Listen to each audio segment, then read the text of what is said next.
السلام عليكم ورحمة الله.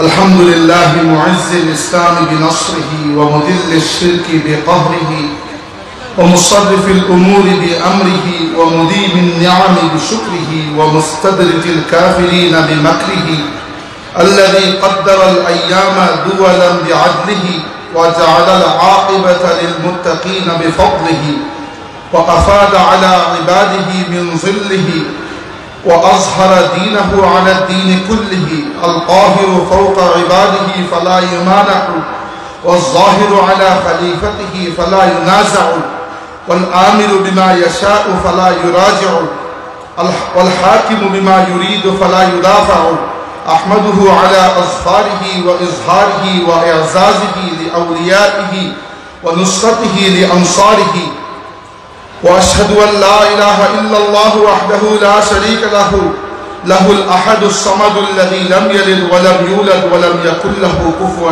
أحد وأشهد أن سيدنا محمدا عبده ورسوله رافع الشك وداحض الشرك ورافض الإفك الذي أسري به ليلا من المسجد الحرام إلى المسجد الأقصى وعرج به منه إلى السماوات العلى عند سدرة المنتهى عندها جنة المأوى صلى الله وسلم عليه وعلى خليفته أبي بكر الصديق السابق إلى الإيمان وعلى أمير المؤمنين عمر بن الخطاب أول من رفع عن هذا البيت شعائر السلبان وعلى أمير المؤمنين عثمان بن عفان ذي النورين جامع القرآن وعلى أمير المؤمنين علي بن أبي طالب مزلزل الشرك ومكسر الأوثان وعلى آله وصحبه والتابعين ومن تبعهم بإحسان أما بعد সম্মানিত হাজিরিন কুতুবুল আকরাম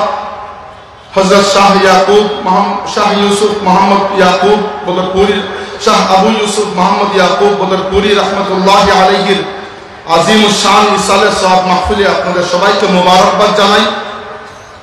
আমি যে খুতবাটি পাঠ করে বক্তব্য শুরু করেছি, ইচ্ছা করেই এত লম্বা খুতবা পাঠ করেছি। এই খুতবার একটি ইতিহাস রয়েছে। উমর ইবনে খাত্তাব রাদিয়াল্লাহু আনহু 639 খ্রিস্টাব্দে রাসূল সাল্লাল্লাহু আলাইহি ওয়াসাল্লামের ভবিষ্যৎবাণীকে সত্য প্রমাণিত করে বাইতুল মুকাদ্দাসকে বিজয় করেছেন। সেই বিজয়ের পরে 450 বছর বাইতুল মুকাদ্দাসে মুসলমানদের রাজত্ব ছিল। মুসলমানদের হাতে বাইতুল মুকাদ্দাসের পাক পবিত্রতা 450 বছর টিকে রয়েছিল। 1099 খ্রিস্টাব্দে ইউরোপের খ্রিস্টান ক্রুসেডাররা লক্ষ লক্ষ মুসলমানকে রক্তের বন্যা ভাসিয়ে বাইতুল মুকাদ্দাসকে আবার আমাদের হাত থেকে কেড়ে নিয়েছিল। 88 বছর পরে সুলতান নুরউদ্দিন জাহাঙ্গীর রহমতুল্লাহি আলাইহির তরবিয়ত প্রাপ্ত এবং সৈয়দ আব্দুল কাদের মহিউদ্দিন জিলানী রহমতুল্লাহি আলাইহির মুরিদিন এবং মুহিব্বিনের অন্তর্ভুক্ত উলামায়ে কেরাম এবং মুজাহিদিন মিল্লাতকে সাথে নিয়ে সুলতান সালাহুদ্দিন আইয়ুবী রহমতুল্লাহি আলাইহি 1187 খ্রিস্টাব্দে আবার বাইতুল মুকাদ্দাসকে বিজয় করেছিলেন। যখন বিজয় করেছিলেন, বিজয় করার পরে প্রথম জুমায় তিনি সিরিয়ার হিমস শহর থেকে সুলতান নুরউদ্দিন জাহাঙ্গীর রহমতুল্লাহি আলাইহির তৈরি করে যাওয়া সেই মিম্বর, আল্লাহু আকবার, মনে হচ্ছিল এই 1.5 থেকে 2 লক্ষ মানুষের আনন্দে তাদের রূহ আল্লাহর কাছে চলে যাবে। এরপরে তৎকালীন যুগের শাইখুল ইসলাম ইমাম মহিউদ্দিন ইবনে জাকির রহমতুল্লাহি আলাইহিকে সুলতান সালাহুদ্দিন আইয়ুবী রহমতুল্লাহি আলাইহি মিম্বরের উপর উঠিয়ে দিলেন এবং বললেন 88 বছর পরে আজকে বাইতুল মুকাদ্দাসকে আবার আল্লাহর হাবিবের উম্মতের হাতে আল্লাহ ফিরিয়ে দিয়ে ইমাম মহিউদ্দিন ইবনে জাকির রহমতুল্লাহি আলাইহি সেদিন জুমার নামাজে যে খুতবা পাঠ করেছেন, সেই খুতবার কিছুটা অংশ আমি পাঠ করেছি। এই খুতবা আমার নয়, এটি হচ্ছে শাইখুল ইসলাম মহিউদ্দিন ইবনে জাকির রহমতুল্লাহ আলাইহির খুতবা এবং এই খুতবা এই চিন্তা করে আমি পাঠ করেছি যে আল্লাহ তাবারাকা ওয়া তাআলা যেন আপনাদেরকে কখনো নিরাশ না করেন। 88 বছর বাইতুল মাকদিস আমাদের হাতে ছিল না, মুসলমানরা অনেকেই হয়তো নিরাশ হয়ে গিয়েছিল, কিন্তু নিরাশ হন নাই সুলতান সালাহুদ্দিন আইয়ুবী রহমতুল্লাহি আলাইহি, নিরাশ হন নাই তার উস্তাদ, তার মেন্টর সুলতান নুরুদ্দিন জাহাঙ্গীর রহমতুল্লাহি আলাইহি। অনবরত চেষ্টা করেছেন। হাফিজ ইবনুল জাওজি রহমতুল্লাহি আলাইহি বলেছেন যে বাইতুল মুকাদ্দাসের বিজয়ের এই চিন্তাকে আল্লাহ যেন সুলতান সালাহুদ্দিন আইয়ুবীর বুকের উপরে একটা পাথর হিসাবে দিয়ে দিয়েছিলেন, যে যতক্ষণ পর্যন্ত বাইতুল মাকদিস কাফিরদের হাতে থাকবে ততদিন পর্যন্ত আমার কোনো শান্তি নাই। তিনি বাইতুল মাকদিসকে বিজয় করেছেন। যদি তিনি 88 বছর কাফিরদের হাতে থাকার পরে বাইতুল মাকদিসকে আবার বিজয় করতে পারেন, আল্লাহ যদি তার হাতে আবার বিজয় দেন, তাহলে বাইতুল মাকদিস বর্তমানে যে জালিমরা কবজা করে রেখেছে, যাদের হাতে গত 1.5 বছর ধরে আমাদের নিরপরাধ মুসলমান ভাই বোনেরা শাহাদাতের সূরা পান করে যাচ্ছে, তাদের হাত থেকে পাক করে বাইতুল মাকদিসকে আল্লাহ আবার এই উম্মতের হাতে ফিরিয়ে দিবেন ইনশাআল্লাহ। সম্মানিত হাজিরিন, এটি এর জন্য বললাম, আল্লাহ পাক এই উম্মতকে অনেক কিছু দিয়েছেন, এত নিয়ামত দিয়েছেন যত নিয়ামত গণনা করে শেষ করার নয়। সবচেয়ে বড় নিয়ামত হচ্ছে আল্লাহ পাক আমাদেরকে তার হাবিব সাল্লাল্লাহু আলাইহি ওয়াসাল্লামের উম্মতি হিসাবে কবুল করেছেন। এটা এত বড় নিয়ামত যে এই এক নিয়ামতের শুকরিয়া যদি আমরা সিজদায় পড়ে আদায় করি, কিয়ামত পর্যন্ত এই নিয়ামতের শুকরিয়া আদায় করা যাবে না। কিন্তু এই দিন কোরবানির দিন, এই দিন এত সহজে আসে নাই, ইসলাম এত সহজে আসে নাই। কিছুক্ষণ আগে আলামী সভাপতি বলে গেলেন যে আমাদের ইতিহাস কারবালা থেকে শুরু হয়েছে, কথাটি সমর্থন করি আমি। এমনকি তিনি আরেকটু এগিয়ে যেতে পারতেন যে আমাদের ইতিহাস সেদিন থেকে শুরু হয়েছে যেদিন প্রথমে হেরা গুহায় ইকরা বিসমি রাব্বিকাল্লাযী খালাক নাযিল হয়েছিল। বা আরো এগিয়ে গেলে আমাদের ইতিহাস সেই দিন থেকে শুরু হয়েছে যেই দিন ইব্রাহিম খলিলুল্লাহ আলাইহিস সালাতু ওয়াস সালাম তার শিশু পুত্র ইসমাঈল আলাইহিস সালামকে কুরবানি করার জন্য আল্লাহর উদ্দেশ্যে শুইয়ে গলার মধ্যে ছুরি ধরে ফেলেছিলেন। এক সময় আল্লাহ বলেছেন, ইয়া ইব্রাহিম ক্বাদ সাদ্দাকতা রুইয়া ইন্না কাযালিকা নাজজিল মুহসিনিন। আল্লাহ পাক এই মিল্লাতে ইব্রাহিম এর জন্ম দিয়েছেন কুরবানির মাধ্যমে। এরপরে আমাদের নবী সাল্লাল্লাহু আলাইহি ওয়াসাল্লামের দাদা আব্দুল মুত্তালিব আল্লাহর কাছে মানত করেছিলেন যে আল্লাহ, হারিয়ে যাওয়া জমজমের কূপ যদি আমি খুঁজে পেয়ে যাই, তুমি যদি আমাকে পাইয়ে দাও, তাহলে আমি আমার সবচেয়ে প্রিয় ধন তোমার রাস্তায় কুরবানি করব। যখন আল্লাহ স্বপ্নে সেটি দেখালেন, আব্দুল মুত্তালিব নিজেকে বুঝালেন যে আমার সবচেয়ে প্রিয় ধন কে। তিনি নিজে বুঝতে পারলেন আমার সবচেয়ে প্রিয় হচ্ছে আমার পুত্র আব্দুল্লাহ। তিনি আব্দুল্লাহকে আল্লাহর রাস্তায় কুরবানি করতে চাইলেন। মক্কার মানুষ বলল, আমরা আমাদের ভাই আব্দুল্লাহকে কুরবানি হতে দেব না। এর বিনিময়ে পুরো মক্কাবাসী 100 উট আল্লাহর রাস্তায় ফিরিয়ে দিতে রাজি হয়ে গেল। আল্লাহ পাক কবুল করে নিলেন। এজন্য আমাদের নবী সাল্লাল্লাহু আলাইহি ওয়াসাল্লামকে বলা হয় ইবনুজ যাবিহাতান, 2 জবাইকৃত ব্যক্তির সন্তান।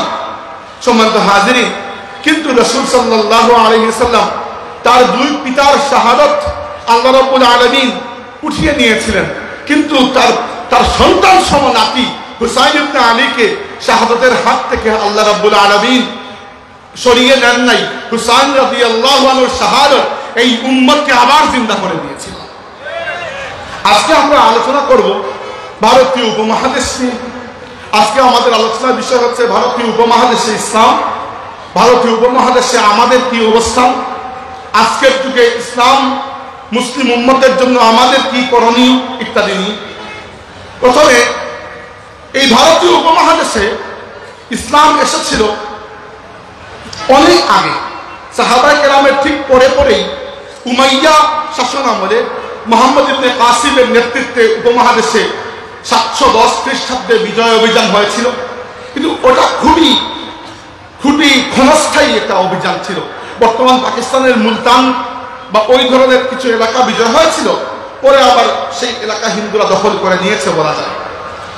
ভারতীয় উপমহাদেশে মুসলমানদের সবচেয়ে শক্তিশালী যে পিরিয়ড শুরু হয়েছে সেটা 1200 শতাব্দী থেকে, এবং সেটা শুরু হয়েছে খাজা মঈনুদ্দিন চিশতি আজমিরি রহমতুল্লাহি আলাইহির সময় থেকে। খাজা মঈনুদ্দিন চিশতি আজমিরি রহমতুল্লাহি আলাইহি যখন ভারতীয় মুসলমানরা যে নমুসলিম যারা খাজা মঈনুদ্দিন চিশতি রাহমাতুল্লাহ আলাইহির হাতে ইসলাম কবুল করছে তারা যেন রক্ষা পায়, আল্লাহ রাব্বুল আলামিন পাঠিয়ে দিলেন আফগানিস্তানের শাসক সুলতান শাহাবুদ্দিন মোহাম্মদ গৌরী রহমতুল্লাহ আলাইহি সলিড গ্রাউন্ড তৈরি করে দিয়েছিলেন। এরপরে ভারতীয় উপমহাদেশে ইসলামের একটা জয় জয়কার চলেছিল আলহামদুলিল্লাহ দীর্ঘদিন। তো এর মধ্যে আমাদের আজকের আলোচনার বিষয় হচ্ছে যে আজকের যুগে আমরা এসে যে পর্যায়ে পৌঁছেছি, সেই পর্যায়ে যদি আমরা জায়েজা করতে চাই, যদি আমরা আজকের যুগের ভারতীয় উপমহাদেশের মুসলমান এবং বিশেষ করে বাংলাদেশি মুসলমানদের অবস্থা নিয়ে যদি আমরা একটু চিন্তা করতে চাই যে আমাদের সামনে সবচেয়ে বড় চ্যালেঞ্জ আসলে কোনগুলো। আল্লাহ তাবারাকা ওয়া তাআলা কুরআন শরীফে একটা ফিতনার কথা বলেছেন, যেই ফিতনা ভারতীয় উপমহাদেশের মুসলমানদের জন্য আজকে নয় বহু আগ থেকে অনেক বড় একটা ফিতনা হয়ে আছে। সেটা হচ্ছে আল্লাহ বলেছেন ইন্নাল্লাযীনা ইয়াকফুরুনা বিল্লাহি ওয়া রুসুলিহি ওয়া ইউরিদুনা আন ইউফাররিকু বাইনাল্লাহি ওয়া রুসুলিহি ওয়া ইয়াকুলুনা নু'মিনু বিবা'দিন ওয়া নাকফুরু বিবা'দ উলাইকা হুমুল কাফিরুনা হাক্কা। আল্লাহ বলেছেন যে কিছু মানুষ আছে যারা আল্লাহ এবং রাসূলের উপর কুফর করে, আল্লাহ এবং রাসূলকে স্বীকার করে না, বিশ্বাস করে না। এরপরে আল্লাহ এবং রাসূলের মধ্যে তাফরিক বা পার্থক্য করতে চায়। আল্লাহ এবং রাসূলের মধ্যে পার্থক্য কি আসলে? দুনিয়াতে পৃথিবীর ইতিহাসে এমনকি ইসলামের ইতিহাসে এমন অনেক সময় গেছে পৃথিবীতে অনেক মানুষ ছিল যারা শুধু আল্লাহকে মানত, রাসূল সাল্লাল্লাহু আলাইহি ওয়াসাল্লামকে তারা মানতে চাইত না। উদাহরণস্বরূপ এরকম প্রথম জাতি হচ্ছে মদিনার ইহুদিরা। মদিনার ইহুদিরা রাসূল সাল্লাল্লাহু আলাইহি ওয়াসাল্লাম এবং মুসলমানদেরকে বলতো যে তোমরা আল্লাহ মানো, আমরাও তো আল্লাহ মানি, তোমরা আখিরাতকে মানো, আমরাও তো আখিরাত মানি, তোমরা তাহলে কেন আমাদেরকে কাফির বলো? আল্লাহ নিজে জবাব দিয়েছেন ওয়া মিনান নাসি মান ইয়াকুলু আমান্না বিল্লাহি ওয়া বিল ইয়াউমিল আখিরি ওয়া মা হুম বিমুমিনিন। মানুষের মধ্যে কিছু মানুষ আছে যারা বলে আমরা আল্লাহর প্রতি এবং আখিরাতের প্রতি ঈমান এনেছি, কিন্তু এরা মুমিন নয়। কি জন্য? এরা রাসূল সাল্লাল্লাহু আলাইহি ওয়াসাল্লামকে মানতে চাইতো না। কারণ কি? রাসূলকে মানলেই রাসূলের সাথে শরীয়ত চলে আসে, রাসূলকে মানলে রাসূলের অনুসরণ করতে হয়, রাসূলকে মানলে রাসূলকে এমন ভাবে মানতে হয়। আল্লাহ বলেছেন ফালা ওয়া রাব্বিকা লা ইউমিনুনা হাত্তা ইউহাক্কিমুকা ফিমা শাজারা বাইনাহুম সুম্মা লা ইয়াজিদু ফি আনফুসিহিম হারাজাম মিম্মা কাদাইতা ওয়া ইউসাল্লিমু তাসলিমা। আল্লাহ বলেছেন হে আমার রাসূল, আপনার রবের কসম কোন ব্যক্তি মুমিন হতে পারবে না যতক্ষণ না তারা তাদের প্রত্যেকটা কাজের জন্য প্রত্যেকটা জায়গায় আপনাকে হাকিম মেনে না নেবে। 2 নম্বর, আপনি যে সিদ্ধান্ত নেবেন সেই সিদ্ধান্ত ব্যাপারে মনের মধ্যে কোনো খচখচ महसूस করতে পারবে না, মন থেকে মেনে নিতে হবে। ওই ইউসাল্লিমু তাসলিমা, আর আপনি যে সিদ্ধান্ত নেবেন সেটা খুশি হয় স্বতঃস্ফূর্তভাবে মেনে নিতে হবে। যতক্ষণ আপনার উম্মতের মধ্যে কোনো ব্যক্তি এই পর্যায়ে পৌঁছাবে না তারা কখনো মুমিন হতে পারবে না। আর এই উম্মতের ইতিহাসে যতটা দল এবং গোষ্ঠী গুমরাহ হয়েছিল, একটাও আল্লাহ তাবারাকা ওয়া তাআলাকে অস্বীকার করে গুমরাহ হয় নাই। প্রত্যেকটা দল আল্লাহর রাসূলের শানে গুস্তাখি করে গুমরাহ হয়ে গেছে। খারেজি সম্প্রদায় বলুন, যারা রাসূল সাল্লাল্লাহু আলাইহি ওয়াসাল্লামের শানে খারেজিদের আদি পুরুষ যুল কুওয়াইসরা তামিমি বেয়াদবি করেছিল। সে আল্লাহর হাবিবের সামনে দাঁড়িয়ে বলেছিল ইয়া মুহাম্মদ ইদিল ফা ইন্নাকা লাম তা'দিল। সে বলেছিল হে মুহাম্মদ ন্যায়পরায়ণ হও, কারণ তুমি অন্যায় করছিলে। নাউযুবিল্লাহ। আল্লাহর রাসূল বলেছেন যে এই মানুষের পরবর্তীতে এমন কিছু মানুষ আসবে যারা বাহ্যিকভাবে অনেক নামাজ রোজা করবে, কিন্তু ইয়ামরুকুনা মিনাদ দ্বীন কামা ইয়ামরুকু সাহমু মিনার রামিয়া। এরা ইসলাম থেকে এমন ভাবে বেরিয়ে যাবে যেভাবে তীর শিকারকে ভেদ করে বেরিয়ে যায়। এরপরে শিয়া সম্প্রদায়, শিয়ারা প্রথম দিকে আলী রাদিয়াল্লাহু আনহু, হুসাইন এবং হাসান রাদিয়াল্লাহু আনহুমাকে সমর্থন করত, তাদেরকে আমরাও সমর্থন করি। রাজনৈতিকভাবে তারা নিজেদেরকে শিয়ানে আলী বলতো, আলী রাদিয়াল্লাহু আনহুর দল, ঠিক আছে এতটুকু। কিন্তু আস্তে আস্তে শিয়ারা আকীদাগতভাবে এমন গুমরাহ হলো, তারা রাসূল সাল্লাল্লাহু আলাইহি ওয়াসাল্লামের মাত্র কয়েকজন হাতে গোনা সাহাবা পরে বাকি সাহাবা কেরামকে অমান্য করতে এদের অবাধ্য হতে এবং ধীরে ধীরে এদেরকে লানত করতে শুরু করে দিল। শিয়া সম্প্রদায়ের ইতিহাস খুঁজে দেখুন, সাহাবা কেরামের প্রতি বেয়াদবির ইতিহাস রয়েছে। এরপরে ইসলামের ইতিহাসে আজ পর্যন্ত যে বাতিল ফিরকার ব্যাপারে পুরো মুসলিম উম্মার ঐক্যমত যে এরা কাফির হয়ে গেছে, সেই কাদিয়ানীরাও কখনো আল্লাহ তাবারক ওয়া তাআলাকে অস্বীকার করে নাই, এরা আল্লাহর রাসূলকে অস্বীকার করে নাই, রাসূলুল্লাহর একটা সিফতকে অস্বীকার করেছে। আল্লাহর নবীকে তারা নবী মেনেছে, কিন্তু খাতামান নবিয়্যিন মানে নাই, এজন্য উম্মতের ঐক্যমতে এরা কাফির হয়ে গেছে। এই হচ্ছে ফিতনার জড়, তাফরিক বাইনাল্লাহি ওয়া রাসূলি। আল্লাহকে তো আমি মানি, আল্লাহকে তো সেজদাও দেই মসজিদে গিয়ে, কিন্তু রাসূলকে মানবো না। এই হচ্ছে এই ফিতনার আসল শেকড়। মদিনার ইহুদিদের মধ্যে এই ফিতনা ছিল, এই ফিতনা মুসলিম জামাত থেকে, এই ফিতনা আহলে সুন্নাত ওয়াল জামাতের এই রাজপথ থেকে যারা বিচ্ছিন্ন হয়ে গেছে, প্রত্যেকের মূল ফিতনার শেকড় হচ্ছে এই জায়গায়। আর ভারতীয় উপমহাদেশে এই ফিতনাটা মুসলমানদেরকে বারবার গ্রাস করেছে। একটু ইতিহাস বলতে চাই। ভারতীয় উপমহাদেশে যখন ইংরেজরা আসলো প্রথমে, তো ইংরেজরা এসে মুসলমানদেরকে কালচারালি এবং মানে লেখালেখি করে, বক্তৃতা বিবৃতি দিয়ে মুসলমানদেরকে অনেক অ্যাটাক করা শুরু করলো। এবং মুসলিম উলামা কেরাম যারা ছিলেন, সবার পক্ষে সবগুলো জবাব ঠিকঠাক মতো দেওয়া সম্ভব হচ্ছিল না। ব্রিটিশরা এমনভাবে একটা শিক্ষাগত সাংস্কৃতিক একটা পায়তারা ইসলামের বিরুদ্ধে শুরু করলো। তখন হিন্দুদের মধ্য থেকে আপনারা শুনেছেন রাজা রামমোহন রায়, রাজা রামমোহন রায় মুসলমানদের পক্ষ থেকে খ্রিস্টানদের জবাব দিয়ে দিল। আচ্ছা, মুসলমানদের কাছে সে হয়ে গেল অনেক মকবুল। মকবুল যেই মাত্র হলো, সে ব্রাহ্ম সমাজ নামক একটা সমাজ তৈরি করে ফেলল। এবং এই সমাজে সে এমন অনেক কথাবার্তা নিয়ে আসলো, এটা ইসলামের সাথে অনেকটা সাদৃশ্যপূর্ণ।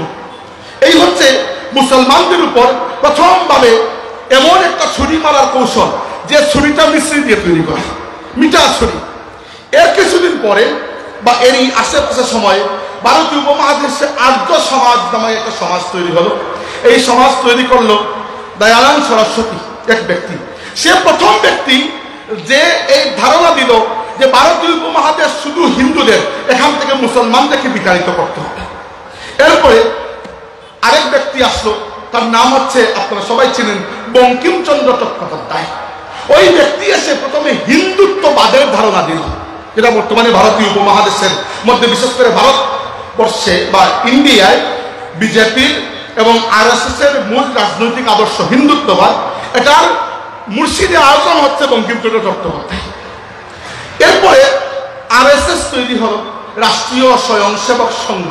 এবং এরা যে পরিমাণ সংগঠিত এবং ভারতীয় রাজনীতিতে এরা যে পরিমাণ সক্রিয়, আজকে যে ভারতীয় হিন্দুত্ববাদের নয়নের মণি হয়ে নরেন্দ্র মোদী ভারতের ক্ষমতায় বসেছে, এখানে নরেন্দ্র মোদীর কৃতিত্ব খুবই কম।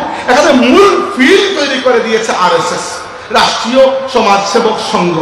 ভারতের প্রত্যেকটা হিন্দুত্ববাদী সংগঠনের মূল শেকড় বুনিয়াদ ওই আরএসএস এর আদর্শের উপর টিকে আছে।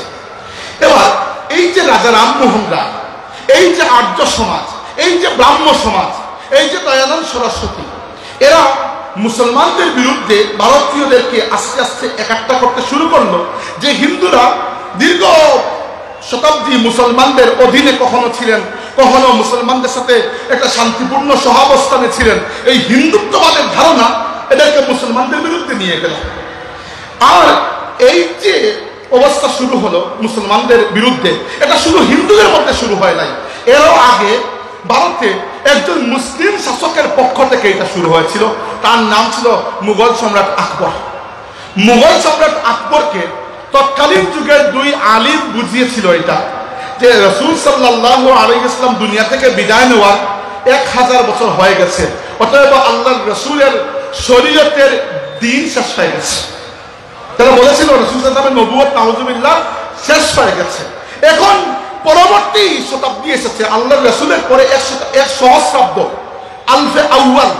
আলফে আউয়াল মানে এক সহস্রাব্দ, 1000 বছর চলে গেছে। এখন দ্বিতীয় সহস্রাব্দ আলফে সানি শুরু হয়েছে। তো আলফে সানির জন্য হে আকবর, আপনাকে নতুন একটা ব্যবস্থা করতে হবে। তো এই সকল আলিম নামক জাহিলদের পরামর্শে আকবর হিন্দু মুসলিম, বৌদ্ধ, খ্রিস্টান সবার ধর্মকে মিলিয়ে দ্বীন ইলাহি নামক একটা নতুন ধর্ম তৈরি করেছিল। এই ধর্ম কি? এই ধর্ম হচ্ছে এক্স্যাক্টলি মদিনার ইহুদিদের আকীদা। অর্থাৎ আমরা আল্লাহকে মানবো, রাসূলকে মানবো না। কারণ আল্লাহকে যদি কেউ মানে, তো আল্লাহকে রহিম বলুক আর রাম বলুক, কি পার্থক্য? খালি তো আল্লাহকে মানতেছেন। রাসূলকে যদি কেউ না মানে, সাথে তো আর শরীয়ত আসে না। রাসূলকে যদি কেউ না মানে, কুরআন শরীফকে নিজের ইচ্ছা মতো বিকৃত করা যায়। পৃথিবীতে বর্তমানে একটা আন্দোলন চলছে, মুভমেন্ট, প্রগ্রেসিভ ইসলাম। এরা আল্লাহর রাসূলের সম্পূর্ণ আদর্শকে, সুন্নতকে, আল্লাহর রাসূলের যে শখসিয়ত আমাদের সামনে আছে রাসূলুল্লাহ হিসাবে, এটাকে সম্পূর্ণ অস্বীকার করে। তারা বলে রাসূল সাল্লাল্লাহু আলাইহি ওয়াসাল্লাম একজন নাউযুবিল্লাহ বার্তাবাহক ছিলেন, বার্তা দিয়ে চলে গেছেন, তাকে নিজেকে অনুসরণ করার কোনো দরকার নাই। এজন্য কোরআন শরীফকে নিজের ইচ্ছা মতো ব্যাখ্যা করে এবং সালাত শব্দের অর্থকে তারা শাব্দিকভাবে গ্রহণ করে। এজন্য এরা বিশেষ নামাজ পড়ে না, কারণ কোরআন শরীফে তো এক্স্যাক্টলি কিভাবে নামাজ পড়া লাগবে এটা আল্লাহ বলে দেন নাই। এইভাবে এই যে ফিতনাগুলো, তো আকবর হচ্ছে উপমহাদেশে মুসলিমদের মধ্যে এটার জনক। আকবর তৈরি করেছিল দ্বীনে ইলাহি। তো মুসলমানদের মধ্যে তখন দ্বীনে ইলাহির ব্যাপারে একটা প্রচন্ড প্রতিক্রিয়া দেখা দিল। প্রতিক্রিয়া দেখা দিলে কি হবে? আকবরের মতো সম্রাটের বিরুদ্ধে তো আর সবাই লড়ার সাহস নেই। আল্লাহ রাব্বুল আলামিন ওই সময় দুনিয়াতে পাঠালেন এমন এক মুজাদ্দিদকে, এমন এক রুহানি শক্তি সম্পন্ন পুরুষকে, যার মাধ্যমে আল্লাহ তাবারাকা ওয়া তাআলা আকবরের দ্বীনে ইলাহিকে দুনিয়া থেকে মিটিয়ে দিয়েছেন। তিনি হচ্ছেন শাইখ আহমদ সিরহিন্দি রাহমাতুল্লাহি আলাইহি, যাকে আমরা মুজাদ্দিদ আলফে সানি নামে চিনি। শাইখ আহমদ সিরহিন্দি মুজাদ্দিদ আলফে সানি রাহমাতুল্লাহি আলাইহি আল্লাহর রাসূল সাল্লাল্লাহু আলাইহি ওয়াসাল্লামের সুন্নাতকে ভারতীয় উপমহাদেশে জিন্দা করেছেন। তিনি একজন মুজাদ্দিদ। তিনি আকবরের দ্বীনে ইলাহির বিরুদ্ধে লড়াই করেছেন, কলমের জিহাদ করেছেন, তিনি বয়ান বক্তৃতার জিহাদ করেছেন, ইসলামী দাওয়াতে মেহনত করেছেন, তাসাউফের খানকায় বসেছেন, মানুষকে তালিম তরবিয়ত দিয়েছেন এবং ভারতীয় উপমহাদেশে তার যে খেদমত, অনন্য খেদমত, এই এক ব্যক্তির রুহানিয়তের কাছে আকবরের দ্বীনে ইলাহি দুনিয়া থেকে মুছে গেছে একবারে। এজন্য আল্লামা ইকবাল বলেছেন, हाजिर हुआ मैं शेख मुजद्दिद की लहद पर, वो खाक के है जेर फलक मतलाए अनवार, उस खाक में पोशीदा है वो साहिब असरार, गर्दन न झुकी जिसकी जहांगीर के आगे, जिसकी नफस से गरम से है गर्मी अहरार, वो हिंद में सरमाया मिल्लत का निगहबान, अल्लाह ने बर वक्त किया जिसको खबरदार। इकबाल বলেছেন যে আল্লাহ রাব্বুল আলামিন এমন সময় মুজাদ্দিদ আলফে সানিকে ভারতীয় উপমহাদেশের মুসলমানদের মূল যে পুঁজি আছে সেই পুঁজির জিম্মাদার বানিয়েছেন যখন সবচেয়ে বেশি দরকার ছিল। আর ভারতীয় উপমহাদেশের মুসলমান বলুন আর দুনিয়ার ইতিহাসের যে কোনো মুসলমান বলুন, এই মিল্লাতে ইসলামিয়ার মূল পুঁজি হচ্ছে আল্লাহর হাবিবের সাথে সম্পর্ক। এই সম্পর্ক ব্যতীত এই উম্মতের কোনো অস্তিত্ব নাই। তাই এই যে একটা ফিতনা শুরু হয়েছিল, এই ফিতনাকে রফা করেছেন মুজাদ্দিদ আলফে সানি রাহমাতুল্লাহ আলাইহি। আর আমরা কত বড় সৌভাগ্যবান, আজকে আমরা হযরত শাহ আবু ইউসুফ মুহাম্মদ ইয়াকুব বদরপুরি রাহমাতুল্লাহি আলাইহির আজিমুশ শান ইসালে সাহেব মাহফিলে বসে আছি। আমরা সবাই জানি যে বদরপুরি রাহমাতুল্লাহি আলাইহির মাধ্যমে আমাদের যে সিলসিলা উপরের দিকে গেছে তার মধ্যে একটা সিলসিলা হচ্ছে মুজাদ্দিদিয়া সিলসিলা। আর এই সিলসিলার সূচনা হয়েছিল মুজাদ্দিদ আলফে সানি রাহমাতুল্লাহি আলাইহি। ভারতীয় উপমহাদেশে আমাদের পা বড় মজবুত, কারণ আমাদের পা সেই জায়গা থেকে এসেছে যে জায়গায় মুজাদ্দিদ আলফে সানি রাহমাতুল্লাহ আলাইহির খেদমত শেষ হয়েছে, ওইখান থেকে আমাদের এই সিলসিলা খেদমত শুরু হয়েছে। এরপরে ভারতীয় উপমহাদেশে আরেক মহান আন্দোলনের জন্ম দিয়েছিলেন সৈয়দ আহমদ শহীদ বেরলভী রহমতুল্লাহ আলাইহি। সৈয়দ আহমদ শহীদ বেরলভী রহমতুল্লাহ আলাইহি এমন সময় দিল্লির শাহ ওলিউল্লাহ মুহাদ্দিস দেহলভী রহমতুল্লাহ আলাইহির খানেকায় বসে আব্দুল আজিজ দেহলভী রহমতুল্লাহ আলাইহির কাছ থেকে তালিম তরবিয়ত লাভ করেছেন, যখন ভারতীয় উপমহাদেশে মুসলমানদের জন্য বড় কঠিন সময় অপেক্ষা করছিল। তখন পলাশির যুদ্ধে বিজয় লাভ করে ইংরেজরা বাংলা বিজয় করে এগিয়ে যাচ্ছে ভারতীয় উপমহাদেশকে গ্রাস করতে। আর ওইদিকে দক্ষিণ ভারতে অনেকটা দুর্বল হয়ে গেল মারাঠা হিন্দু সাম্রাজ্য মুসলমানদের রক্ত দিয়ে ভারতকে পরিষ্কার করার পণ করে বসে আছে। ওইদিকে মুসলমানদের পুরো সাম্রাজ্য, মুসলমানদের বিশেষ করে দিল্লির যে মুঘল সাম্রাজ্য, এটা প্রচন্ড পরিমাণ দুর্বল। এছাড়া পাঞ্জাবের দিকে সবচেয়ে বড় সাইয়্যিদ আহমদ বেরলভী রহমতুল্লাহ চিন্তা করেছিলেন যে মুসলমানদেরকে এখন যদি আমি জিহাদের রাস্তায় নিয়ে আসতে হয়, ভারতীয় উপমহাদেশকে মুসলিম উম্মতের যে একটা জিওগ্রাফিক্যাল লোকেশন আছে এর সাথে এক করতে হবে। তিনি চিন্তা করেছিলেন মরক্কো থেকে শুরু হয়, আরব বিশ্ব হয়ে, ইরান হয়ে, আফগানিস্তান হয়ে, বর্তমান পাকিস্তানের উত্তর দিক পর্যন্ত পুরো মুসলিম এরিয়া। এরপরে এসেছে পাঞ্জাব এরিয়া, যেখানে শিখ সম্প্রদায়ের মানুষ বেশি।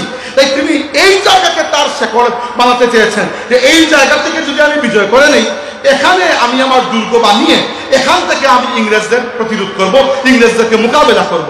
তাই তিনি পুরো ভারতীয় উপমহাদেশ চষে বেরিয়েছেন।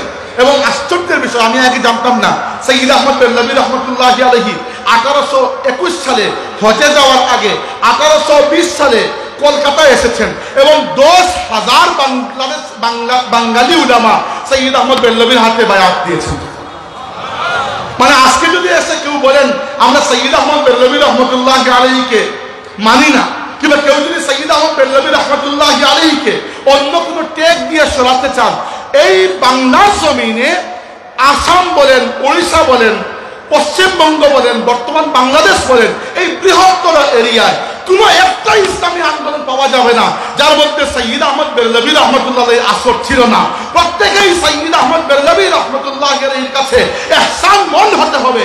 আল্লাহর বান্দা সারা ভারতবর্ষ চষে বেরিয়েছেন, উত্তর ভারত থেকে গিয়েছেন দক্ষিণে, ওইখান থেকে বর্তমান পাকিস্তানের এরিয়া পুরোটা ঘুরে, বর্তমান আফগানিস্তান ঘুরে তিনি এসে নওশের হয়ে পেশোয়ার পর্যন্ত পৌঁছেছেন। পুরো ভারতবর্ষ ঘুরে ঘুরে মুজাহিদ মুরিদিন মুহিব্বিন তৈরি করেছেন, তালিম তরবিয়ত দিয়েছেন।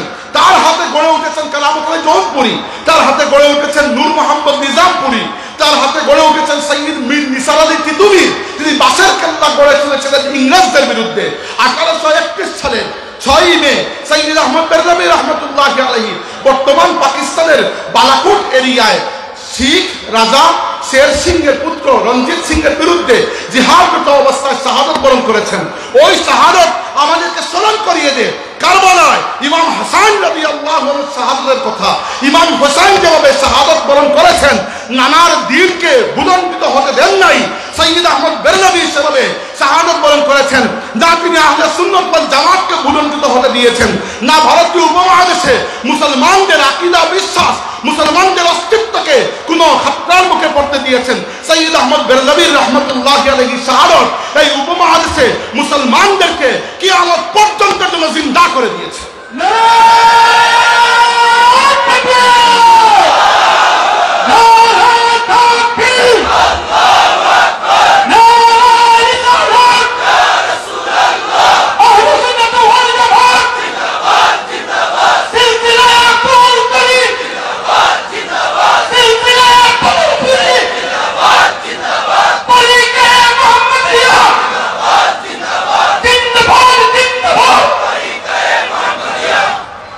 আমি মুসলিম লেখকদেরকে বাদ দিচ্ছি, যারা অমুসলিম লেখক সাইয়্যিদ আহমদ বেরলভীর ব্যাপারে রিসার্চ করেছেন, বারবারা ম্যাটক্লিফ একজন নাম খুবই পরিচিত, তারপরে আইরা লিপিডাস, এরা খুবই বিখ্যাত মানুষ, একাডেমিক, ওয়েস্টার্ন একাডেমিক যারা সাইয়্যিদ আহমদ বেরলভীর উপরে রিসার্চ করেছেন, তারা বলেছেন যে সাইয়্যিদ আহমদ বেরলভীর পরবর্তী তারিকায়ে মুহাম্মদিয়া এই ভারতীয় উপমহাদেশের বিশেষ করে বাংলা, বিহার, উড়িষ্যা অঞ্চলে যে খেদমত আঞ্জাম দিয়েছে, অন্য কোন ইসলামী আন্দোলন এই জায়গায় এরকম খেদমত আঞ্জাম দিতে পারে না। তাসাউফ বলেন, ইলমে কিরাত, ইলমে হাদিস, ইলমে তাসাউফ, আল্লাহর দ্বীনের দাওয়াত এবং বাতিলের বিরুদ্ধে বুক চিতিয়ে লড়াই করার যে সাহস আমাদের মুর্শিদ কুলতুলে সাহেব দেখিয়ে গেছেন, ওই সিলসিলা অনেক গভীরে পতিত, ওই সিলসিলার মূল শেকড় বালাকুটের মধ্যে, বালাকুটের রক্তের মধ্যে এখনো গিয়ে আছে।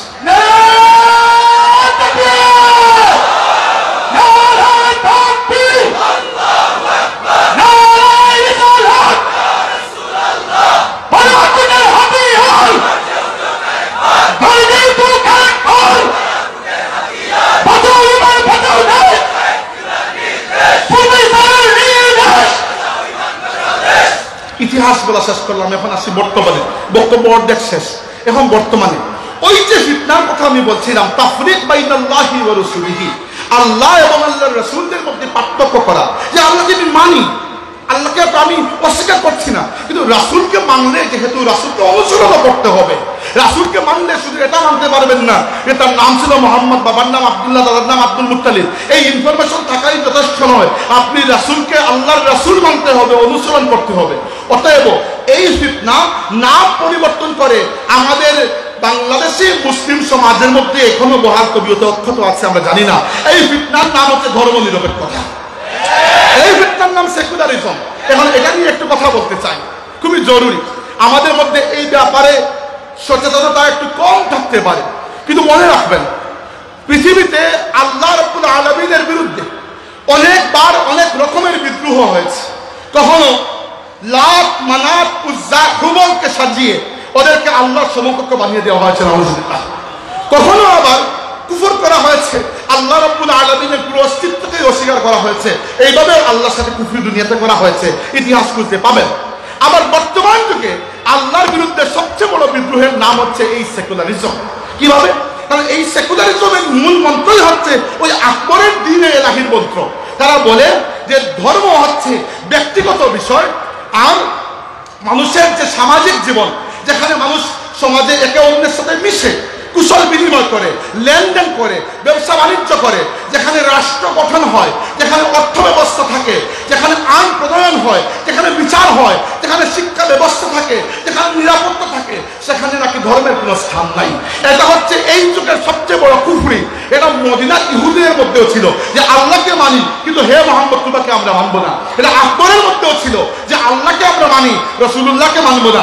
আজকের যুগে এসে এই ফিতনা সেকুলারিজমের নাম ধারণ করে আমাদের এই রাষ্ট্রের রঞ্জে রঞ্জে প্রবেশ করে গেছে। এটা আমরা অনেক সময় টের পাই না।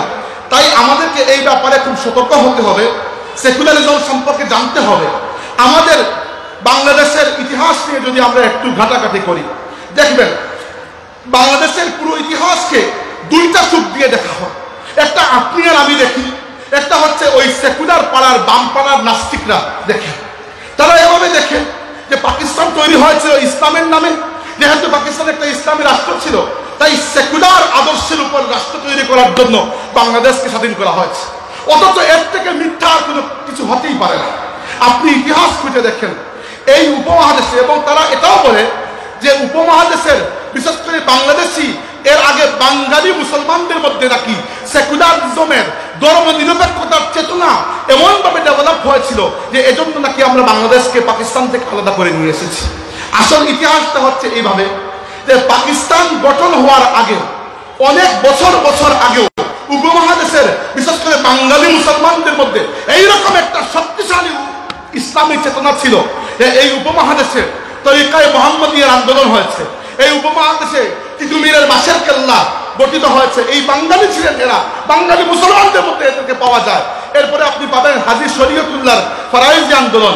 তারপরে 1906 সালে ঢাকায় বাঙালি মুসলিম নেতারা মুসলিম লীগ গঠন করেছিলেন। 1947 সালে যখন পাকিস্তান গঠন হয়েছিল, সবচেয়ে বেশি অবদান ছিল বাঙালি মুসলিম নেতাদের।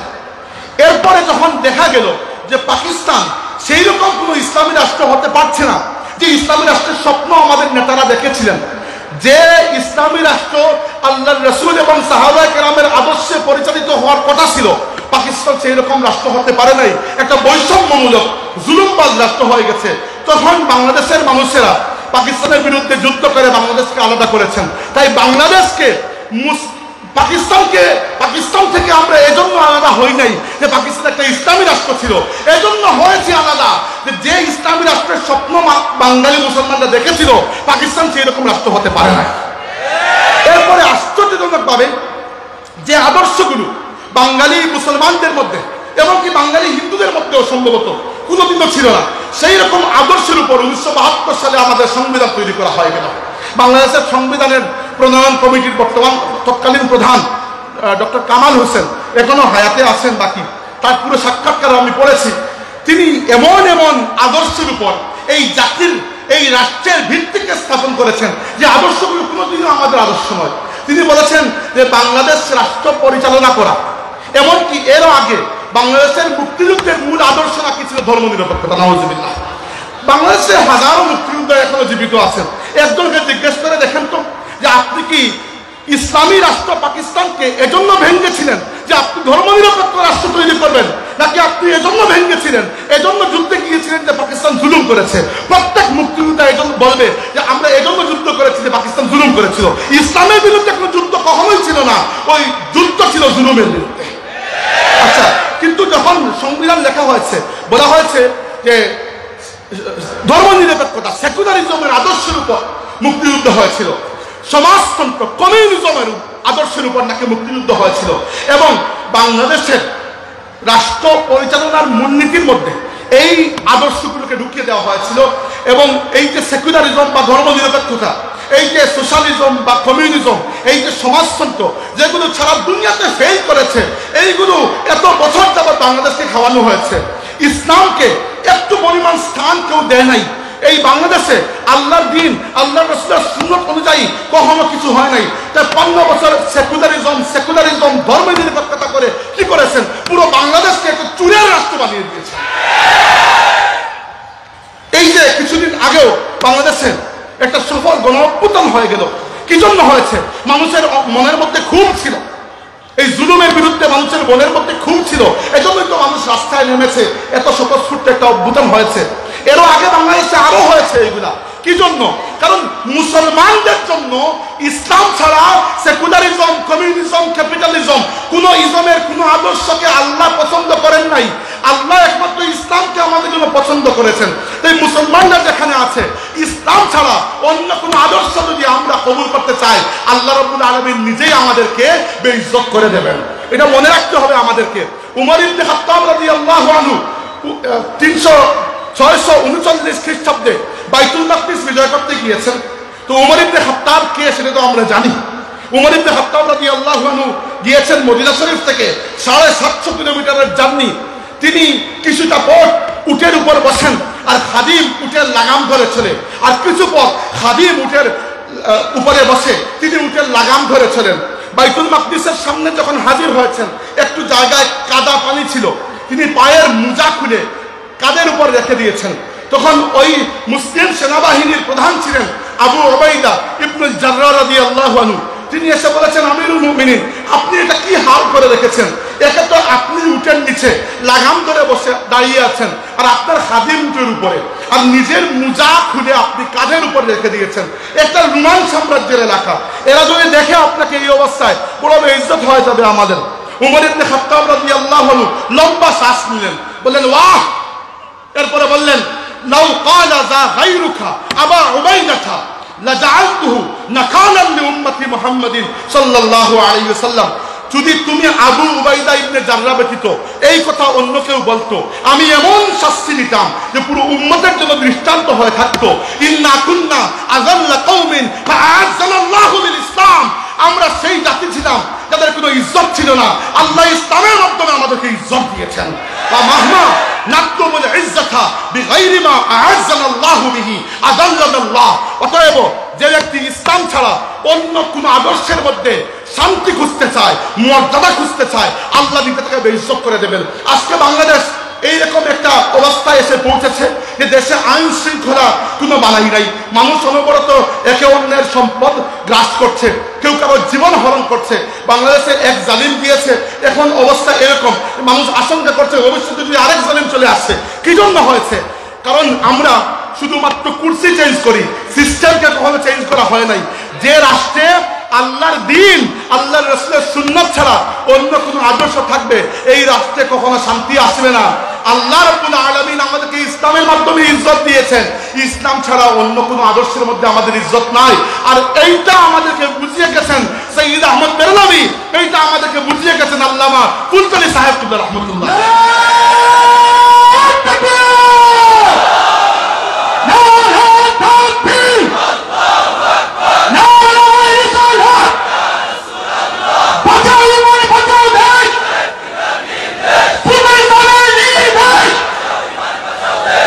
তবে আলহামদুলিল্লাহ একটা খুশির খবর জানাতে চাই। আমি প্রায় সময় লিখি, আপনারা অনেকে হয়তো লেখা দেখেছেন, পরোয়ানা পত্রিকায় বেশ কয়েকবার লিখেছি যে আমরা যে বসে বসে এই ইসলাম চাই বলি, আমরা বললে তো কেউ ইসলাম এনে দেবে না, আমাদেরকে কাজ করতে হবে। এবং কাজের বিভিন্ন স্টেপ আমি বিস্তারিত লিখেছি অনেকবার। যেহেতু আমার চিন্তা চেতনাই এটা নিয়ে, তো লেখার সময় বারবার একটা জিনিস আমি উল্লেখ করেছি যে মুসলিম তরুণ শিক্ষিত এবং চিন্তাশীল মানুষের জন্য একটা বুদ্ধিভিত্তিক প্ল্যাটফর্ম থাকা দরকার, যে বুদ্ধিভিত্তিক অরাজনৈতিক প্ল্যাটফর্ম থেকে আমরা কিন্তু কাজ করতে পারবো। এইরকম একটা প্ল্যাটফর্ম আমাদের আছে এবং নাম হচ্ছে বালাকোট চেতনা উজ্জীবন পরিষদ। এবং বালাকোট চেতনা উজ্জীবন পরিষদের পক্ষ থেকে আমরা সংবিধান সংস্কারের জন্য ডক্টর মোহাম্মদ ইউনূসের সরকার যে বাংলাদেশ সংবিধান সংস্কার কমিশন গঠন করেছিলেন, ওই কমিশনের মধ্যে আমরা 19টা প্রস্তাব এবং ওই প্রস্তাব সমূহের পেছনে প্রস্তাবের প্রেক্ষাপট উল্লেখ করে তাদের কাছে আমরা লিখে পাঠিয়েছি। এর উপর ঢাকায় মৌলানা আহমদ হাসান চৌধুরী সাহেবের আমন্ত্রণে আহ্বানে একটা সেমিনারও হয়েছে, ওই সেমিনারে সেটা প্রেজেন্টও করা হয়েছে। এবং এর পরে ওই কমিশন মাননীয় প্রধান উপদেষ্টার কাছে যে রিপোর্ট পেশ করেছে, সেই রিপোর্টে আমরা সেকুলারিজমকে আমাদের আদর্শের জায়গা থেকে সেকুলারিজমকে বাদ দেওয়া এবং ইসলামকে রাষ্ট্রধর্ম যেখানে আছে সেখানে রাষ্ট্রধর্ম রাখা, এছাড়াও ইসলামকে যাবতীয় নৈতিক আদর্শের মানদণ্ড হিসাবে কবুল করা, আল্লাহর সার্বভৌমত্বকে কবুল করার যে দাবিগুলো জানিয়েছিলাম, এর মধ্যে বেশ কয়েকটি দাবি তারা হুবহু রেখে দিয়েছে এবং তারা যুক্তি যেগুলো দিয়েছে সেগুলো হুবহু ওই যুক্তি যেগুলো আমরা তাদেরকে দিয়েছিলাম। এটা আমাদের সাফল্য, এজন্য বড়াই করছি না, তাহদিসে নিয়ে আমাদের জন্য বলছি। এইরকম বুদ্ধিভিত্তিক প্ল্যাটফর্ম থাকলে এরকম কাজ করতে সুবিধা হয়, একেবারে রাষ্ট্রের সর্বোচ্চ পর্যায়ে আপনার কথাগুলো পৌঁছানো যায়। সম্মানিত হাজিরিন, এবার আসি যে এটা না বলার কোনো উপায় নাই যে এই অবস্থায় তো এই উম্মত বড় মুসিবতের মধ্যে আছে, পুরো উম্মত, আল্লাহ রসুলের পুরো উম্মত বড় কষ্টের মধ্যে আছে। আমরা পৃথিবীর দিকে দেখে এই উম্মতকে মার খেতে দেখি, কি করবো আসলে? মনে রাখেন, ইমাম মালিক রাহমাতুল্লাহি আলাইহি বলেছেন, লা ইসলিহু আখিরু হাযিহিল উম্মতি ইল্লা মা সালাহা বিহি আউয়ালুহা। এই উম্মতের শেষ অংশের ইসলাহ সেইভাবেই হবে যেভাবে প্রথম অংশের হয়েছিল। এই উম্মতের প্রথম অংশ হচ্ছে সাহাবায়ে কেরাম। অতএব কিছু করতে হলে সাহাবায়ে কেরামের আদর্শকে লালন করেই করতে হবে। এই ব্যাপারে কিন্তু কোনো কম্প্রোমাইজ নাই, এটা আকীদার প্রশ্ন। আমরা আহলে সুন্নাত ওয়াল জামাত, আর জামাত দ্বারা উদ্দেশ্য হচ্ছে সাহাবায়ে কেরামের জামাত। আমরা আল্লাহর রাসূলের সাহাবায়ে কেরামকে উদুল মনে করি, ন্যায়পরায়ণ মনে করি, সত্যের মাপকাঠি মনে করি এবং সাহাবা বিদ্বেষী কোনো মানুষের সাথে এখন আমরা আপোষ করি না। এটা আকীদার বিষয়, তাই পরিষ্কার করে বলে দেওয়া উচিত। এরপরে কে সাথে আসলো কে আসলো না পরের বিষয় দেখা যাবে। কিন্তু আহলে সুন্নাত ওয়াল জামাত যদি নিজেকে বলতে চান, সাহাবায়ে কেরামের ব্যাপারে আনকম্প্রোমাইজিং পজিশনে আমাদেরকে থাকতে হবে। দেখেন, রাসূল সাল্লাল্লাহু আলাইহি ওয়াসাল্লামের সাহাবায়ে কেরাম আল্লাহর দ্বীনকে আল্লাহর জমিনে কিভাবে কায়েম করেছেন, এই আদর্শ যদি আমরা দেখি, এখান থেকে আমাদের শিকার আছে। আমি বলছি না হুট করেই আমরা সারা পৃথিবীকে ইসলামের ছায়া তুলে নিয়ে আসবো, কিন্তু সুসংবাদ গ্রহণ করুন। যে নবীর নামে আপনি কালিমা পড়ে মুসলমান হয়েছেন, সেই নবী সাল্লাল্লাহু আলাইহি ওয়াসাল্লাম সুসংবাদ দিয়েছেন, বলেছেন, লা ইয়াবকা আলা যাহরিল আরদি বাইতু মাদারিন ওয়ালা ওয়াবারিন ইল্লা আদখালাহু আল্লাহু কালিমাতাল ইসলাম বিইজ্জি আজিজিন ওয়া যিল্লি জালিলিন। অর্থ হচ্ছে, আল্লাহ তাবারাকা ওয়া তাআলা এই পৃথিবীর প্রত্যেকটা ঘরে ঘরে ইসলামকে পৌঁছে দেবেন। এই পৃথিবীর প্রত্যেকটা ঘরে ঘরে এখনো ইসলাম পৌঁছে নাই, এইটা পৌঁছানোর দায়িত্ব আমাদের। এবং এই ক্ষেত্রে সেই আদর্শকেই গ্রহণ করতে হবে যে আদর্শকে রাসূল সাল্লাল্লাহু আলাইহি ওয়াসাল্লাম এবং সাহাবায়ে কেরাম গ্রহণ করেছেন। এর আগে আমাদের মাথাকে পরিষ্কার করতে হবে। আমি কিছু কথা যতক্ষণ বক্তৃতা দিলাম, এর মধ্যে মূল যে পয়েন্টগুলো আবার বলতে চাই। প্রথমে, আমরা আল্লাহ এবং রাসূলের মধ্যে কোনো এই মর্মে কোনো ফারাক করি না যে আল্লাহর কথা মানবো রাসূলের কথা মানবো না। না, যে ব্যক্তি এরকম কোনো ফারাক করে, পার্থক্য করে, সে সরাসরি কাফির হয়ে যায়। তাই রাসূল সাল্লাল্লাহু আলাইহি ওয়াসাল্লামের আদর্শ হচ্ছে আমাদের আদর্শ, আল্লাহর রাসূলের সুন্নতের অনুসরণ হচ্ছে আমাদের মূল আদর্শ। 2 নম্বর, সাহাবায়ে কেরামের ব্যাপারে আমাদের আকীদা খুবই পরিষ্কার। সাহাবায়ে কেরামকে আমরা সত্যের মাপকাঠি মনে করি, সাহাবায়ে কেরামকে আমরা ন্যায়পরায়ণ মনে করি। 3 নম্বর, আমরা কারা? আমরা হচ্ছি বালাকোটে যারা ছিল তাদের উত্তরাধিকারী। সহজ হিসাব, আমরা কি চাই? সৈয়দ আহমদ বেরলভী কি চেয়েছিলেন? শাহ ওলিউল্লাহ মুহাদ্দিস দেহলভী কি চেয়েছেন? মুজাদ্দিদ আল-ফিসানি কি চেয়েছেন? সুলতান সালাহুদ্দিন আইয়ুবী কি চেয়েছেন? ইমাম শামিল কি চেয়েছেন? আমির আব্দুল কাদির আল-জাযাইরি কি চেয়েছেন? আজকে হামাস কি চায়? শহীদ ইয়াহিয়া সিনওয়ার কি চেয়ে শহীদ হয়েছেন? শহীদ ইসমাইল হানিয়া কি চেয়ে শহীদ হয়েছেন? শহীদ মোহাম্মদ ওয়াহিদ কি যে শহীদ হয়েছেন, ইমাম ফুলতুলি সাহেব কিসের দাওয়াত দিয়ে গেছেন, তারা যা চেয়েছেন আমরা সেটাই চাই।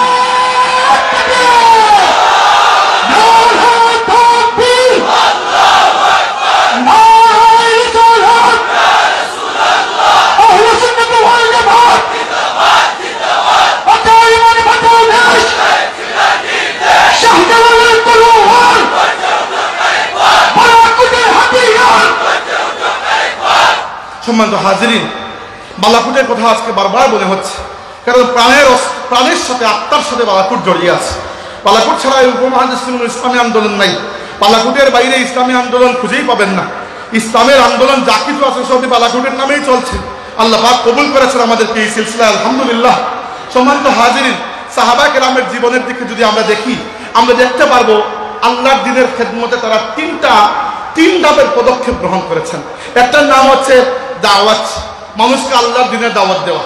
2 নম্বর হচ্ছে ইরদাদ, অর্থাৎ আল্লাহর দ্বীনকে আল্লাহর জমিনে বিজয়ী করার জন্য নিজেদেরকে শক্ত করা, শক্তি সঞ্চয় করা, নিজেদেরকে মজবুত করা। আর 3 নম্বর আল্লাহ রাসূলের জীবনের একটা বড় অংশ যে কাজে কেটেছে সেটা হচ্ছে জিহাদ ফি সাবিলিল্লাহ। এই পথ ছাড়া অন্য কোনো পথে এই উম্মতের বিশেষ কোনো মুক্তি আসবে না। মনে রাখেন, আজকে এই ফিলিস্তিনের কথাই ধরেন, আপনারা অনেকেই মনে করতে পারেন যে হামাসের চাইতে ইসরায়েল কত শক্তিশালী, ইসরায়েলের পেছনে ইসরায়েলের বাপ আমেরিকা আছে। হামাস কোন সাহসে হামলা করতে গেল? হামাস এজন্য হামলা করেছে কারণ এর আগে সৌদি আরবের সাথে 2 বছর ধরে ইসরায়েলের নেগোসিয়েশন চলছিল যে সৌদি আরব ইসরায়েলকে স্বীকৃতি দিয়ে দিবে রাষ্ট্র হিসাবে। এখন দেখেন, বাংলাদেশ যদি বাই চান্স, আল্লাহ মাফ করুক, যদি ইসরায়েলকে স্বীকৃতি দিয়েও দেয়, যেমন কিছু যায় আসে না, বাংলাদেশের তো সেরকম দুনিয়ার রাজনীতিতে এমন কোনো পজিশন নাই, কিন্তু মুসলিম বিশ্বে সৌদি আরবের তো একটা পজিশন আছে না? সৌদি আরব যদি ফিলিস্তিনকে বাদ দিয়ে ইসরায়েলকে একটা রাষ্ট্র হিসাবে স্বীকৃতি দিয়ে দেয়, তাহলে পরবর্তীতে মুসলমানদেরকে আবার ফিলিস্তিনের এই মাসলায় একত্রিত করাটা বড় কঠিন হয়ে যাবে। হামাসের এই যে 7 নভেম্বর 2024 সালের যে তাদের যে অবস্থা, 2023 সালের 7 নভেম্বর তাদের যে তুফানে আকসা নামক যে অভিযান তারা করেছিল, এই একটি অভিযান, হ্যাঁ আমি জানি এর পরবর্তীতে প্রায় 47,000 মুসলমান শহীদ হয়ে গেছেন, ঠিক আছে, কিন্তু হামাসের এই একটি অভিযান সৌদি আরবের এই চলে যে মুনাফিকি তারা করেছিল, এই মুনাফিকিকে এমনভাবে বন্ধ করে দিয়েছে যে এখন সৌদি আরব ওই ইহুদিদের সাথে, মোহাম্মদ বিন সালমান এই ইহুদিদের সাথে আঘাত করতে গেলে 10 বার চিন্তা করবে। ফিলিস্তিনের এই পুরো প্রশ্নকে হামাস জিন্দা রেখেছে। আর আপনি বলবেন যে হামাসদের জিন্দা রেখে কি হলো? হামাস নিজেই শাহাদাত বরণ করছে। আচ্ছা, শাহাদাত বরণ তো হুসাইন রাদিয়াল্লাহু আনহু করেছেন। আমাকে বলুন, ইয়াজিদ বিজয়ী হয়েছে না হুসাইন? আপনি বলবেন হুসাইন, কিন্তু শহীদ তো হয়েছেন হুসাইন, কিন্তু কোটি কোটি মুসলমানের হৃদয়ের মধ্যে হুসাইন জেগে আছেন, ইয়াজিদ মরে গেছে। একইভাবে আজকে দুনিয়াতে এত শক্তিশালী মুসলিম রাষ্ট্র, বসে বসে কোনো কাজ নাই, কেউ মুনাফিকি করছে, কেউ বসে তামাশা দেখছে, কেউ কুফফারকে সহযোগিতা করে যাচ্ছে, কিন্তু আপনার হৃদয়ের মধ্যে আপনি হামাসের প্রতি যে মহব্বত লালন করেন, ফিলিস্তিনের গাজার মুসলমানদের প্রতি যে মহব্বত লালন করেন, আপনার হৃদয়কে জয় করার মাধ্যমে হামাস অলরেডি যুদ্ধে বিজয় হয়ে গেছে। মুসলমানদের কাছে শাহাদাত কোনো পরাজয় নয়। হাজির, উহুদের যুদ্ধে যখন রাসূল সাল্লাল্লাহু আলাইহি ওয়াসাল্লাম সাহাবায়ে কেরামকে 50 জন সাহাবীকে জাবালে রুমা পাহাড়ের উপর উঠিয়ে দিয়েছিলেন এবং বলেছিলেন যে আমরা যদি পরাজিত হই, এমনকি শাহাদাত বরণ করি, তবুও তোমরা আমার আদেশ ছাড়া নামবে না।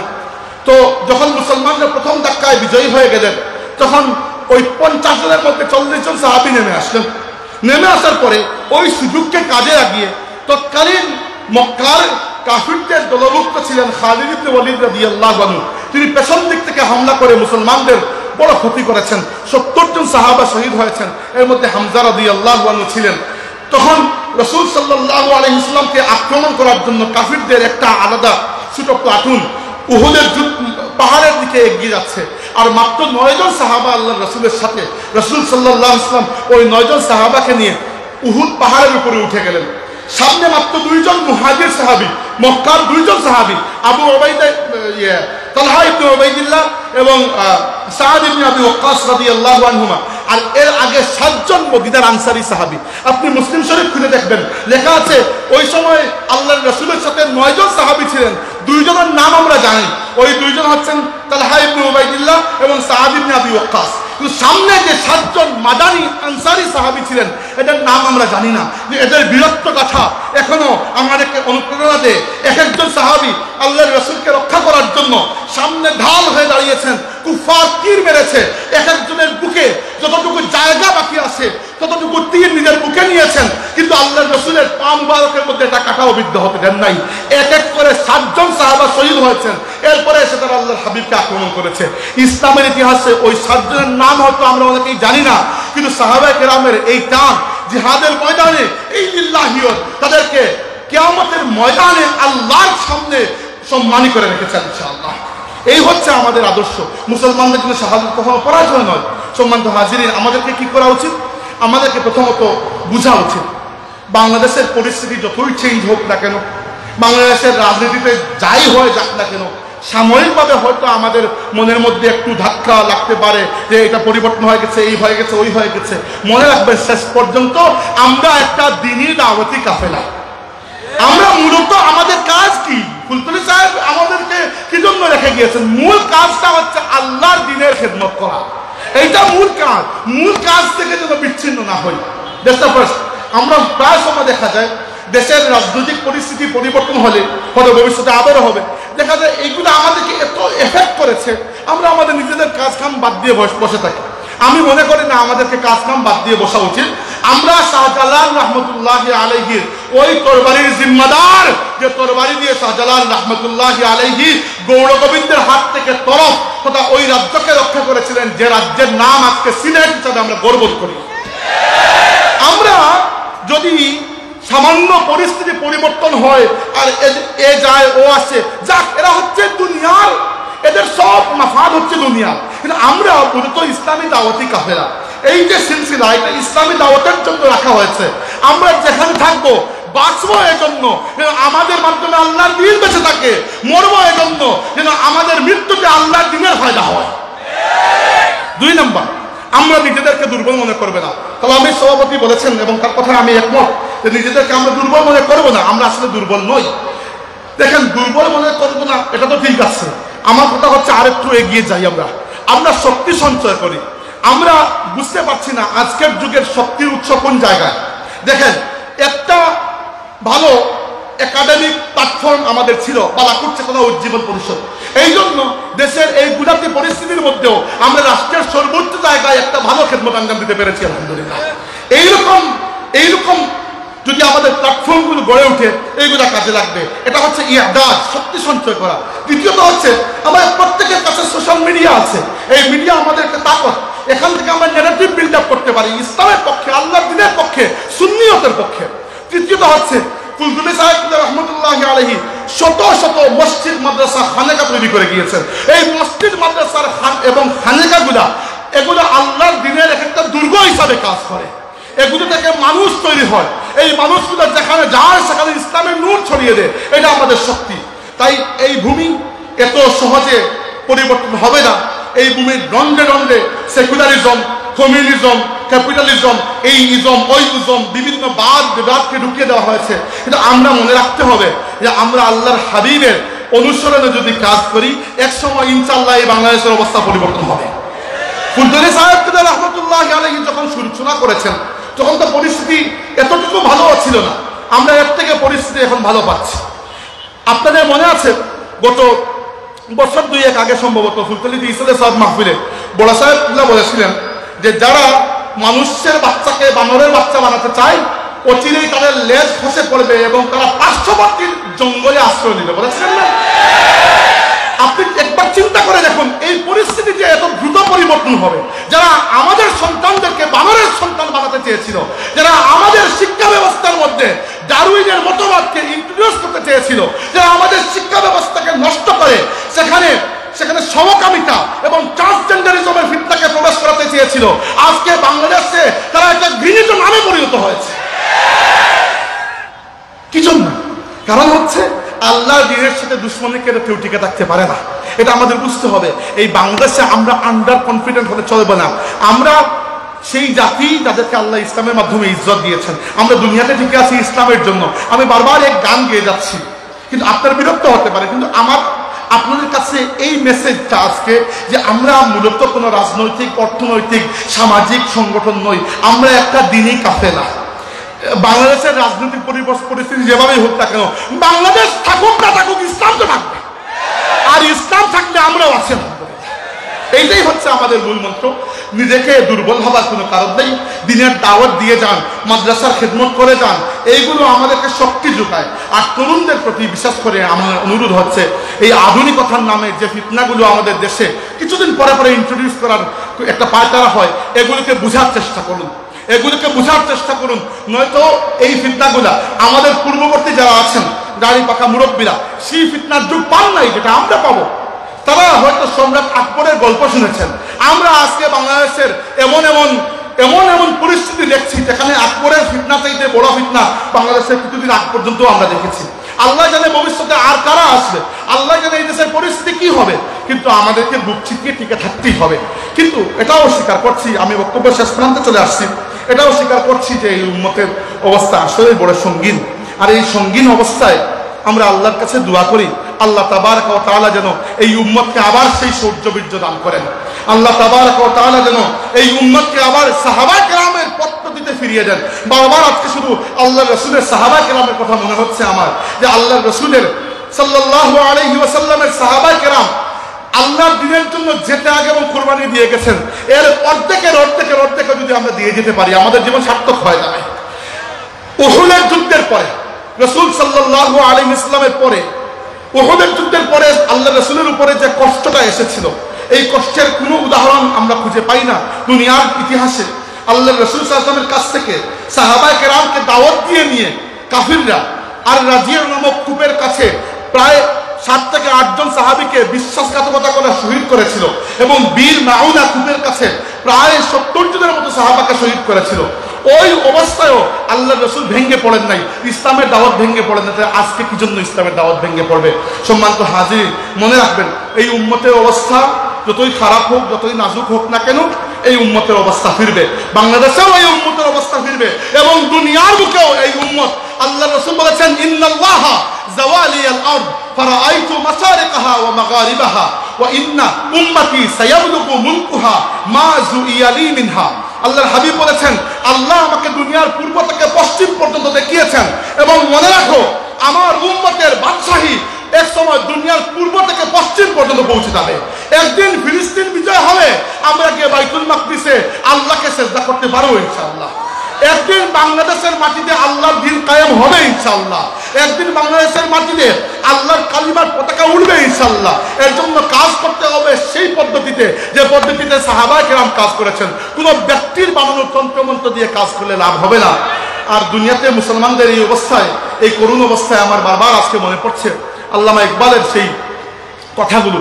তিনি রাসূল সাল্লাল্লাহু আলাইহি ওয়াসাল্লামকে মুতাওয়াজ্জা করে বলেছিলেন, তিনি বলেছিলেন, বা খুদা দর পর্দা গোয়ম বাতো গোয়ম আশকার, ইয়া রাসূলুল্লাহ ও পিনহা তু पैदाए मन मुसलमान आ फकीरे कज कुला है रमीदा सीनाए ऊ सो जिया है दिलश डाला चरा नालद नदानत निगाहे या रसूल अल्लाह निगाहे या रसूल अल्लाह निगाहे।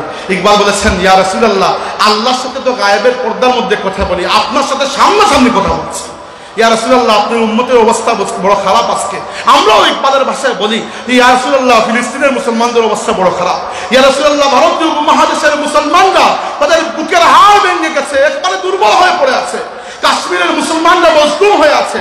চায়নার উইগুর মুসলমানরা বড় নির্যাতিত। ইয়া রাসূলুল্লাহ, রোহিঙ্গা মুসলমানদের কান্নায় আসমান জমিন ভারী হয়ে যাচ্ছে।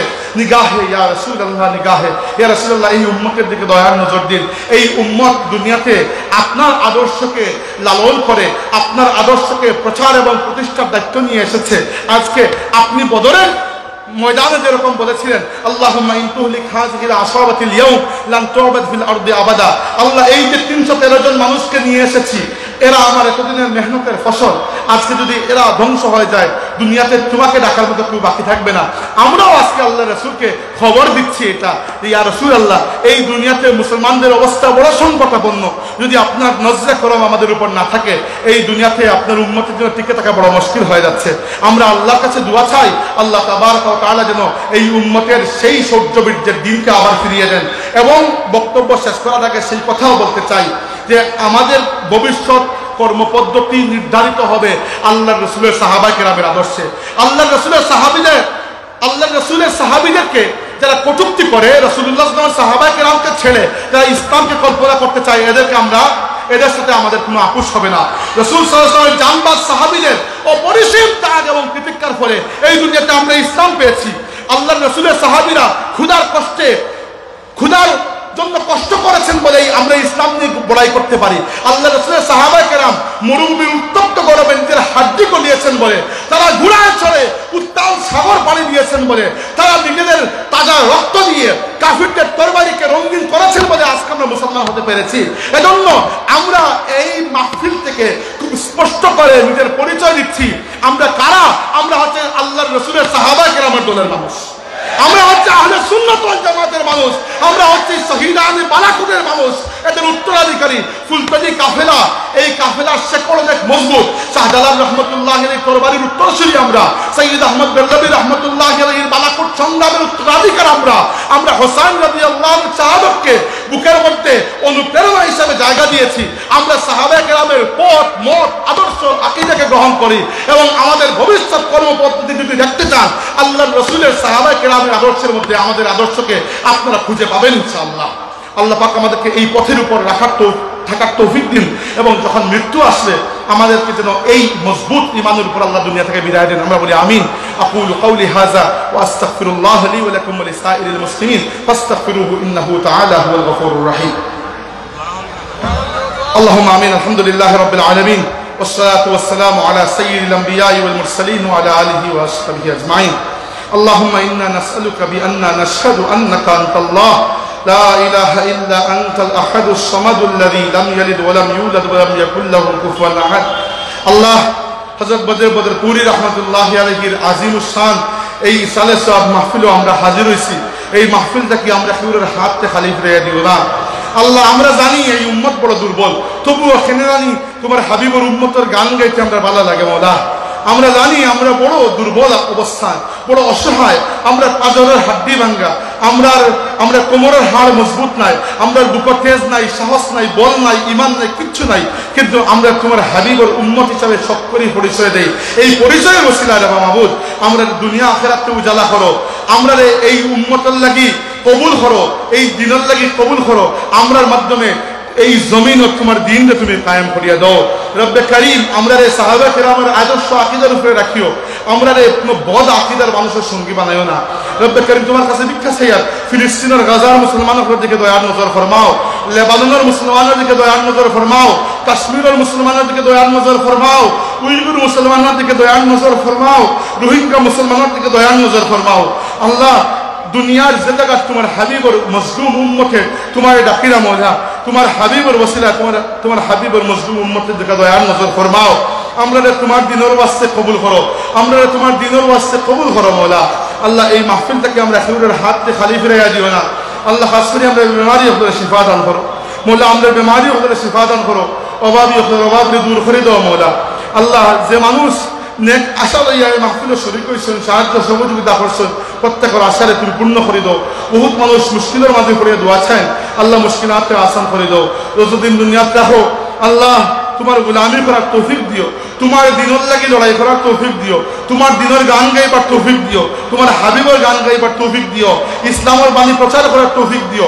আমরা জীবন আমরা মরণ যে তোমার দিনের ওয়াস্তে বানাইয়া দাও মওলা। যখন মৃত্যু আইব আমরা কালিমার সাথে খাতিমা বিল খায়ের নসিব করিও আল্লাহ। হাসরের ময়দানে আমরা তোমার হাবিবুল লেওয়ায়ে হামদের নিচে জায়গা দিও আল্লাহ। আমরা তোমার হাবিবের শাফাআত নসিব করিও আল্লাহ। হযরত ফুলতলি সাহেব খুদা রাহমাতুল্লাহি আলাইহি तमाम খিদমতকে কিয়ামত পর্যন্ত তুমি তারাক্কির সাথে জারি রাখো আল্লাহ। তোমার ওলির নেক উত্তরাধিকার হইবার তৌফিক দান করো মওলা। اللهم صل على سيدنا ونبينا محمد وعلى آله وأصحابه وبارك وسلم بفضل سبحان ربك رب العزة عما يصفون وسلام على المرسلين والحمد لله رب العالمين. السلام عليكم.